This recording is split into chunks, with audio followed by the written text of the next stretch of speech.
इत्र की बूंद। फारस के शहंशाह और बादशाह अकबर अक्सर एक दूसरे को उपहार भेजा करते थे। एक बार उपहार में फारस के शहंशाह ने बादशाह अकबर को एक दुर्लभ किस्म का इत्र भेजा। इत्र लगाने की चाहत में अकबर अपने कक्ष में गए और इत्र की शीशी खोलने लगे, लेकिन जैसे ही उन्होंने शीशी खोली, इत्र की एक बूंद जमीन पर गिर गई। अकबर फौरन घुटनों के बल बैठ गए और उंगली से समेटकर इत्र की उस बूंद को उठाने लगे।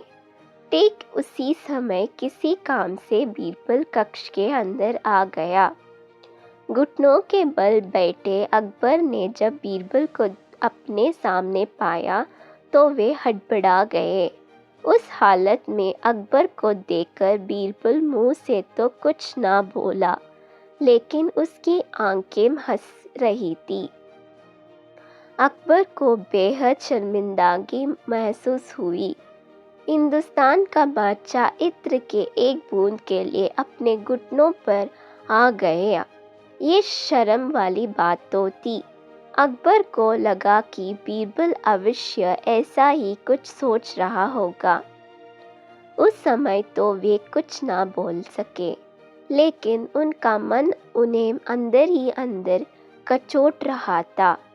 वे किसी भी तरह बीरबल की अपने प्रति धारण बदलाने चाहते थे।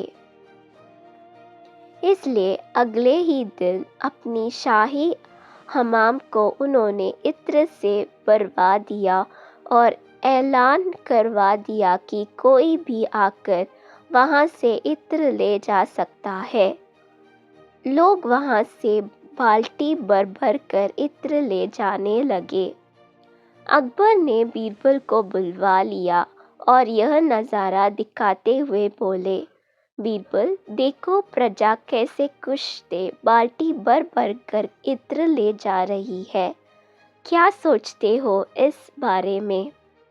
अकबर की मंशा बीरबल को ये दिखाना की थी कि हिंदुस्तान का बादशाह अकबर इत्र के मामले में कंजूस नहीं है। वह चाहे तो हमाम भर इत्र दान कर सकते हैं। बीरबल मंद मंद मुस्कुराते हुए बस इतना ही बोला, बूंद से जाती वो हौज से नहीं आती।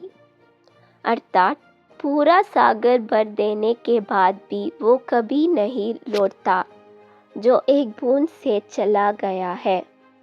बीरबल ने इस वाक्य के सहारे कहा दिया कि अकबर की इत्र का बूंद उठाने की स्वाभाविक कंजूस प्रवृत्ति के कारण जो इज्जत चली गई है, अब वो पूरा का पूरा सागर भर देने के बाद भी वापस नहीं आ पाएगी। सीख, मनुष्य का चरित्र उसकी स्वाभाविक प्रवृत्ति से निर्धारित होता है, दिखावा करने से नहीं।